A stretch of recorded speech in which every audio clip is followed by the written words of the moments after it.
Hello friends, എല്ലാവർക്കും Shruthi's learning സ്ക്വയറിലേക്ക് സ്വാഗതം. ഇന്നത്തെ ക്ലാസ്സിൽ നമ്മൾ ഡിസ്കസ് ചെയ്യാൻ പോകുന്നത് നമ്മുടെ SCERT 10th സ്റ്റാൻഡേർഡിലെ സയൻസിലത്തെ സ്റ്റേറ്റ്മെൻറ്റ് ക്വസ്റ്റ്യൻസ് ആണ് കേട്ടോ. നമ്മുടെ പ്രസ്താവന ചോദ്യങ്ങളാണ് നമ്മൾ ഡിസ്കസ് ചെയ്യുന്നത്. വരുന്ന എക്സാമുകളിലൊക്കെ നമ്മൾ ഈ ഒരു പാറ്റേൺ കണ്ടിട്ടുണ്ട്. അതുകൊണ്ട് തന്നെ ഇതിൽ നിന്നുള്ള ക്വസ്റ്റ്യൻസ് ഒന്ന് ഡിസ്കസ് ചെയ്യാമെന്ന് വിചാരിച്ചു. അപ്പോൾ നമുക്ക് വേഗം നമ്മുടെ ക്വസ്റ്റ്യൻ സ്റ്റാർട്ട് ചെയ്യാം. 1 ജൂൾ എന്നാൽ 1 ജൂൾ എന്ന് പറഞ്ഞാൽ എന്താ? ഇവിടെ 3 ഓപ്ഷൻസ് കൊടുത്തിട്ടുണ്ട്. അപ്പം ഒന്ന് വേഗം ഒന്ന് ആൻസർ ചെയ്യാൻ പറ്റുമോ? ഞാൻ ആൻസറിലേക്ക് വരാം. ഒരു കൂളം ചാർജിനെ 1 വോൾട്ട് പൊട്ടൻഷ്യൽ വ്യത്യാസത്തിലൂടെ ചലിപ്പിക്കാൻ വേണ്ട പ്രവൃത്തിയാണ് 1 ജൂൾ എന്ന് പറഞ്ഞു കഴിഞ്ഞാൽ കേട്ടോ. അതേപോലെ തന്നെ 764 കുതിരശക്തി എന്നൊക്കെ പറഞ്ഞു കൊടുത്തിട്ടുണ്ട്, അത് തെറ്റാണ്. അതുപോലെ തന്നെ വൈദ്യുതി അളക്കുന്ന യൂണിറ്റ് അത് തെറ്റാണ്. നമുക്കറിയാലോ എന്താണ് കുതിരശക്തി? 1 ഹോഴ്സ് പവർ എന്ന് പറഞ്ഞു കഴിഞ്ഞാൽ 746 വാട്ട്സ് ആണ് കേട്ടോ. അപ്പോൾ അതാണ്. അതേപോലെ തന്നെ ജൂളിൻ്റെ യൂണിറ്റ് എന്ന് പറയുന്നത് എനർജിയുടെയും അതുപോലെ തന്നെ വർക്കിൻ്റെയൊക്കെ യൂണിറ്റാണ് ജൂൾസ് എന്ന് പറയുന്നത് കേട്ടോ. അപ്പോൾ ഇതും തെറ്റാണ്, വൈദ്യുതി അളക്കുന്ന യൂണിറ്റ് ഒന്നും അല്ല.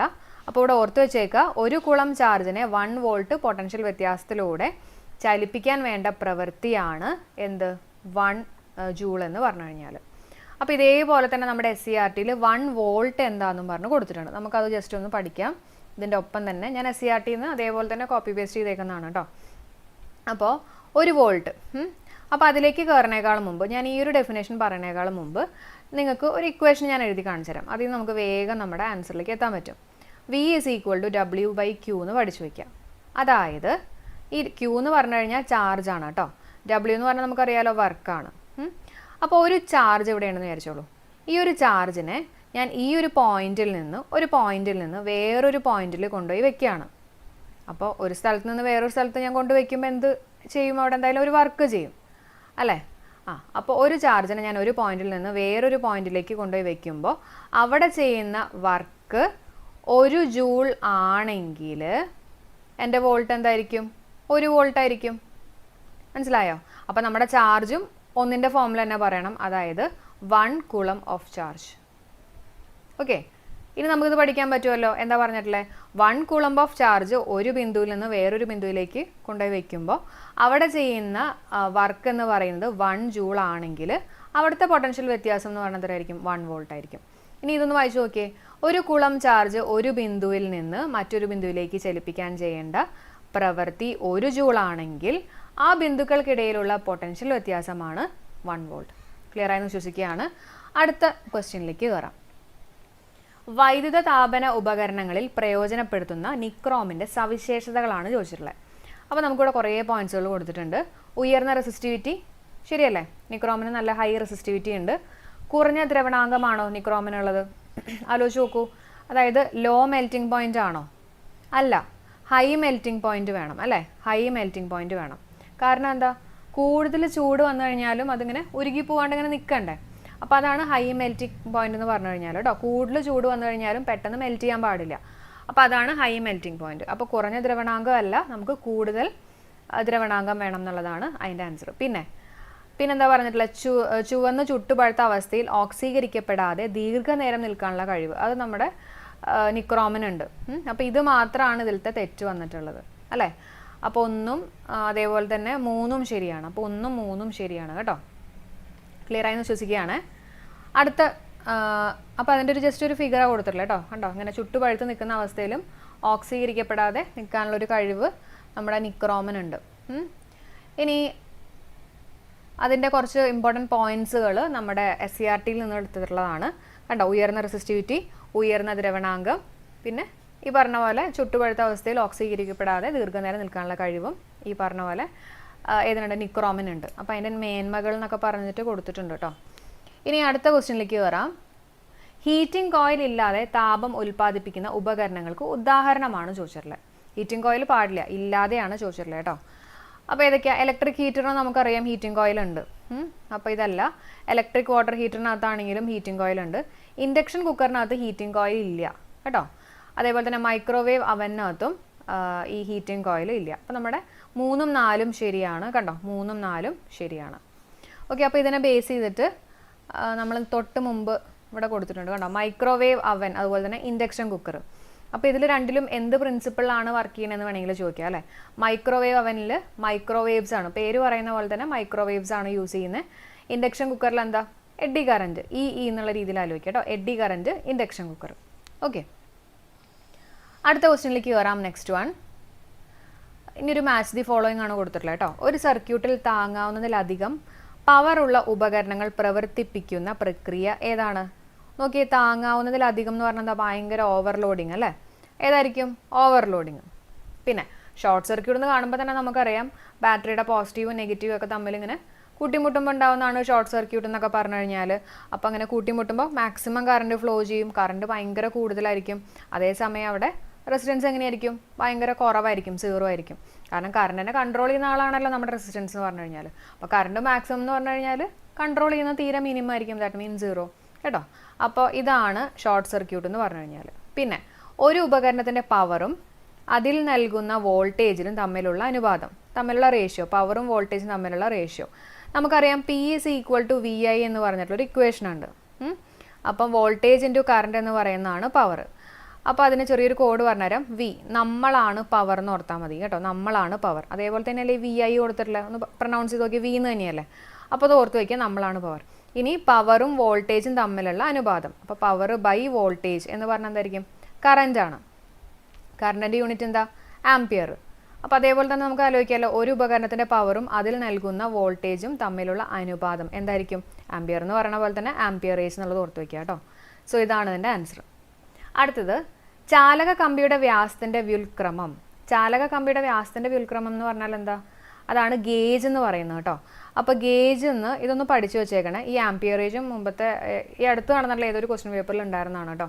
Gauge is inversely proportional to diameter. വ്യുൽക്രമം എന്ന് പറഞ്ഞാൽ ഇൻവേഴ്സ് ആണ്. അപ്പോൾ അതിൻ്റെ അർത്ഥം എന്താ? ഗേജ് കൂടുക എന്ന് പറഞ്ഞു കഴിഞ്ഞാൽ ഡയമീറ്റർ കുറയണം. ഡയമീറ്റർ കുറയാന്ന് പറഞ്ഞാൽ തിന്നായിരിക്കണം അല്ലേ? വയറ് നല്ല തിന്നായിരിക്കണം എന്നുള്ളതാണ്. അപ്പോൾ ഇതിനെ ബേസ് ചെയ്തിട്ട് നമ്മുടെ SCERT-യിൽ കൊടുത്തുള്ളത് നമുക്ക് ജസ്റ്റ് ഒന്ന് ചെക്ക് ചെയ്യാം. കണ്ടോ, ഗേജ് എന്ന് പറഞ്ഞു കഴിഞ്ഞാൽ ചാലക കമ്പിയുടെ വ്യാസത്തിൻ്റെ വ്യുൽക്രമമാണ്. അതിനാൽ ഗേജ് കൂടുന്നതനുസരിച്ചിട്ട് ചാലകത്തിൻ്റെ കനം കുറയും, ആംപിയറേജ് കുറയും ചെയ്യും. ഷോർട്ട് സർക്യൂട്ട് അതുപോലെ തന്നെ ഓവർലോഡിങ് നമ്മൾ ഡിസ്കസ് ചെയ്തിട്ടുള്ളതാണ്. ആംപിയറേജ് നമ്മൾ ഡിസ്കസ് ചെയ്തു കേട്ടോ. അടുത്ത ക്വസ്റ്റ്യനിലേക്ക് കയറാം. നെക്സ്റ്റ് വൺ, താഴെ പറയുന്നവയിൽ ഇൻകാൻഡസൻ ലാമ്പുകളിൽ നൈട്രജൻ ഉപയോഗിക്കുന്നതിന് കാരണം. എന്തുകൊണ്ടാണ് നമ്മൾ ഇൻകാൻഡസൻ ലാമ്പിനകത്ത് നൈട്രജൻ യൂസ് ചെയ്യാനുള്ള കാരണം എന്നാണ് ചോദിച്ചിട്ടുള്ളത്. അപ്പോൾ നമുക്ക് ഓരോന്നും നോക്കാം. താപനിലയിലുള്ള നേരിയ വർധനവ് നൈട്രജൻ്റെ വികാസത്തെ സ്വാധീനിക്കുന്നില്ല. അത് ശരിയാണ്. കാരണം നമുക്കിപ്പോൾ ഒന്നും ഇതിൻ്റെ പ്രോപ്പർട്ടീസ് ഒന്നും അറിയില്ലെങ്കിൽ കൂടി നിങ്ങൾക്ക് ആലോചിക്കാം, ഈ ബൾബിനകത്ത് നൈട്രജൻ ഫില്ല് ചെയ്ത് വെച്ചേക്കല്ലേ. അപ്പോൾ ടെമ്പറേച്ചർ കൂടുന്ന അനുസരിച്ചിട്ട് നൈട്രജൻ എക്സ്പാൻഡ് ചെയ്ത് കഴിഞ്ഞാൽ ബൾബ് അങ്ങ് പൊട്ടിപ്പോവില്ലേ. അപ്പോൾ എന്തായാലും ഈ പറഞ്ഞിട്ടുള്ളതല്ല എന്നുള്ളത് നമുക്കറിയാം അല്ലേ. ഉപയോഗിക്കുന്നതിന് കാരണം താപനിലയിലുള്ള നേരിയ വർധനവ് നൈട്രജൻ്റെ വികാസത്തെ സ്വാധീനിക്കുന്നില്ല. അത് കറക്റ്റാണ്. നൈട്രജൻ പ്രകൃതിയിൽ സുലഭമായി ലഭിക്കുന്നു. കറക്റ്റാണ്. നൈട്രജൻ നമ്മുടെ പ്രകൃതിയിൽ സുലഭമായിട്ട് ലഭിക്കുന്നു. ബൾബിനുള്ളിൽ വായുവിൻ്റെ അഭാവത്തിൽ നൈട്രജൻ പൂർണ്ണമായിട്ടും അലസമായി വർത്തിക്കുന്നു. അതായത് നമ്മുടെ ബൾബിനകത്ത് വേറെ ഗ്യാസുകളൊന്നും ഇല്ലെങ്കിൽ എന്തു പറ്റും? നൈട്രജൻ അവിടെ ഇനേർട്ട് ഗ്യാസായിട്ട് വർത്തിക്കുന്നു എന്നുള്ളതാണ് മൂന്നാമത്തെ പോയിന്റ്. അപ്പോൾ ഇത് മൂന്നും കറക്റ്റാണ്. 1, 2, 3 ശരിയാണ് കേട്ടോ. 1, 2, 3 ശരിയാണ്. അപ്പം ക്ലിയർ ആയി വിശ്വസിക്കുകയാണ് കേട്ടോ. അപ്പോൾ ഇതിനെ ബേസ് ചെയ്തിട്ടുള്ള കുറച്ച് കാര്യങ്ങളിലേക്ക് നമുക്ക് കയറാം കേട്ടോ. ഇത് നമ്മുടെ ഒരു ലാമ്പ് കൊടുത്തിട്ടുള്ളതാണ്, ഫിലമെന്റ് ലാമ്പാണ്. അതിനകത്ത് ടങ്സ്റ്റൺ ഉണ്ട് കേട്ടോ. ഇനി SCERT-യിൽ എന്താ കൊടുത്തിട്ടുള്ളത് നമുക്ക് നോക്കാം. ബൾബിൻ്റെ ഉൾഭാഗം വായുശൂന്യമാക്കിയില്ലെങ്കിൽ എന്തായിരിക്കും ഫലം എന്നാണ് ചോദിച്ചിട്ടുള്ളത്. അപ്പോൾ ബൾബിൻ്റെ ഉൾഭാഗം വായുശൂന്യമാക്കിയില്ലെങ്കിൽ എന്ത് പറ്റും? മാക്സിമം ഓക്സിഡേഷൻ നടക്കും അല്ലേ.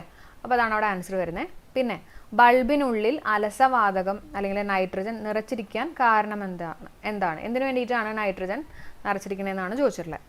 അപ്പം ഈ ഒരു ബോക്സ് കണ്ടോ, എന്തുകൊണ്ട് നൈട്രജൻ എന്ന് പറഞ്ഞ് കൊടുത്തിട്ടുണ്ട്. അപ്പോൾ പോയിന്റ്സുകളൊന്ന് നോക്കുക കേട്ടോ. സാധാരണ താപനിലയിലും മർദ്ദത്തിലും നൈട്രജൻ ഒരു അലസവാതകത്തെ പോലെ പെരുമാറുന്നു. താപനിലയിലുള്ള നേരിയ വർധനവ് നൈട്രജൻ്റെ വികാസത്തെ സ്വാധീനിക്കുന്നില്ല. നമ്മൾ നേരത്തെ പറഞ്ഞു, അങ്ങനെ ടെമ്പറേച്ചർ കൂടുന്ന സമയത്ത് നൈട്രജൻ എക്സ്പാൻഡ് ചെയ്തിരുന്നുവെങ്കിൽ ആ ബൾബ് പൊട്ടിപ്പോയേനെ. നൈട്രജൻ പ്രകൃതിയിൽ സുലഭമായിട്ട് ലഭിക്കുന്നതും ബൾബുകളിൽ ഉപയോഗിക്കാൻ കാരണമാണ്. അപ്പോൾ നമുക്ക് ഭയങ്കരമായിട്ട് നമ്മുടെ പ്രകൃതിയിൽ ഏറ്റവും സുലഭമായിട്ട് ലഭിക്കുന്ന ഒരു വാതകമാണ് നൈട്രജൻ. പിന്നെ ബൾബിനുള്ളിൽ വായുവിൻ്റെ അഭാവത്തിൽ ഈ വാതകം പൂർണ്ണമായിട്ടും അലസമായി വർത്തിക്കുന്നു. അതായത് വേറെ ഗ്യാസുകളൊന്നും ഇല്ലാത്തത് കൊണ്ട് തന്നെ ഇത് പറ്റിയത് ഇനേർട്ട് ഗ്യാസ് ആയിട്ട് ആക്ട് ചെയ്യാണ്. അപ്പോൾ കിട്ടിയെന്ന് തന്നെ വിശ്വസിക്കുകയാണ്. അതേപോലെ തന്നെ ഇമ്പോർട്ടൻ്റ് ആയിട്ടുള്ള പോയിന്റ്സുകൾ കൊടുത്തിട്ടുണ്ട്. ഉയർന്ന റെസിസ്റ്റിവിറ്റി, ഉയർന്ന ദ്രവണാങ്കം, നേർത്ത കമ്പികളാക്കാൻ കഴിയുന്നു കേട്ടോ, ഹൈ ഡക്റ്റിലിറ്റി. ഇതൊക്കെ നമ്മുടെ ടങ്സ്റ്റൺ ഫിലമെൻറ്റ് കുറച്ച് ഇമ്പോർട്ടൻ്റ് ആയിട്ടുള്ള പോയിന്റ്സുകളാണ്. അടുത്ത നോക്കാം. താഴെ പറയുന്നവയിൽ LED ബൾബിൻ്റെ സവിശേഷതകൾ ഏവ? LED ബൾബിൻ്റെ സവിശേഷതയാണ് ചോദിച്ചിട്ടുള്ളത്. കുറഞ്ഞ വൈദ്യുതി ഉപയോഗം, ശരിയാണ്. ക്ഷമത കൂടുതൽ, കറക്റ്റാണ്. കൂടുതൽ ആയുസ്സുണ്ട്. മെർക്കുറി ഇല്ലാത്തതിനാൽ LED ബൾബുകൾ പരിസ്ഥിതിക്ക് ഹാനികരമല്ല, അതും കറക്റ്റാണ് അല്ലേ. മെർക്കുറി ഇല്ലാത്തതുകൊണ്ട് നമ്മുടെ പരിസ്ഥിതിക്ക് ഹാനികരമൊന്നുമല്ല. വില വളരെ കുറവാണ്, വില വളരെ കുറവാണോ? അല്ല, ഇത് തെറ്റാണ്. വില അത്യാവശ്യം വിലയുണ്ട് അല്ലേ. അപ്പം ഏതാണ് നമ്മുടെ കറക്റ്റ് ആൻസർ വരുന്നത്? 1, 2, 3, 4 ശരി. ഓക്കെ ആണല്ലോ. 5ാമത്തെ തെറ്റാണ് കേട്ടോ. അടുത്ത ക്വസ്റ്റ്യനിലേക്ക് വരാം. ഫിലമെന്റ് ലാമ്പുകളിൽ ഫിലമെന്റായി നിക്രോം ഉപയോഗിക്കാത്തത് എന്തുകൊണ്ട്? എന്തുകൊണ്ടാണ് നമ്മൾ ഫിലമെന്റ് ലാമ്പുകളിൽ നിക്രോം ഉപയോഗിക്കാത്തതെന്നാണ് ചോദിച്ചിട്ടുള്ളത്. കാരണം എന്താ? ചുട്ടുപഴുത്ത അവസ്ഥയിൽ ഓക്സീകരിക്കപ്പെടാതെ ദീർഘനേരം നിൽക്കാനുള്ള കഴിവ് അത് നമ്മുടെ നിക്രോമിനുണ്ട് അല്ലേ. പക്ഷേ അതല്ലല്ലോ ഇവിടെ ചോദിച്ചിട്ടുള്ളത്. പിന്നെ ഉയർന്ന ദ്രവണാങ്കം, ഇതും അതിൻ്റെ ഒരു പ്രോപ്പർട്ടി തന്നെയാണ്. പക്ഷേ ഇവിടെ ചോദിച്ചിട്ടുള്ളതിൻ്റെ ആൻസർ ഇതായിട്ട് വരുന്നില്ല. നിക്രോം ചുട്ടുപഴുത്ത് ചുവന്ന് നിൽക്കുക മാത്രമേ ചെയ്യുന്നുള്ളൂ, വെളുത്ത പ്രകാശം ഉണ്ടാക്കുന്നില്ല അല്ലേ. നിക്രോം ഇങ്ങനെ ചുട്ടുപഴുത്ത് ഇങ്ങനെ റെഡ് കളറായിട്ട് ഇങ്ങനെ നിൽക്കുന്നത് മാത്രമേ ഉള്ളൂ. നമുക്ക് അതിൽ നിന്ന് ഒരു വൈറ്റ് ലൈറ്റ്, വെളുത്ത പ്രകാശം കിട്ടുന്നില്ല കേട്ടോ. അപ്പോൾ അതാണ് ഇവിടുത്തെ ആൻസർ ആയിട്ട് വരുന്നത്. അപ്പോൾ ഈ 2 കാര്യങ്ങളൊക്കെ നിക്രോമിനുണ്ട്. പക്ഷേ ഇവിടെ ചോദിച്ചിട്ടുള്ള എന്തുകൊണ്ടാണ് ഉപയോഗിക്കാത്തതെന്നാണ് ചോദിച്ചിട്ടുള്ളത്. നമുക്ക് വൈറ്റ് ലൈറ്റ് കിട്ടുന്നില്ല, അപ്പോൾ അതുകൊണ്ടാണ് നമ്മളത് യൂസ് ചെയ്യാത്തത്. അപ്പോൾ ഇവിടുത്തെ ആൻസർ എന്താണ്? 3 മാത്രമാണ് ശരി. കിട്ടിയല്ലോ, ക്ലിയർ ആണല്ലോ. യെസ്. ഇനി അടുത്തതിലേക്ക് വരാം.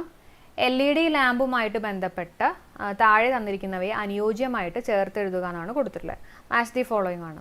ഹീറ്റ് സിങ്ക് എന്ന് പറഞ്ഞാൽ ഇവിടെ എന്താ വരുന്നത്? ഹീറ്റ് സിങ്ക് എന്ന് പറയുമ്പോൾ തന്നെ നമുക്കറിയാലോ എന്തായിരിക്കും? താപം ആഗിരണം ചെയ്യുന്നതിനുള്ള സംവിധാനമാണ്, ശരിയല്ലേ.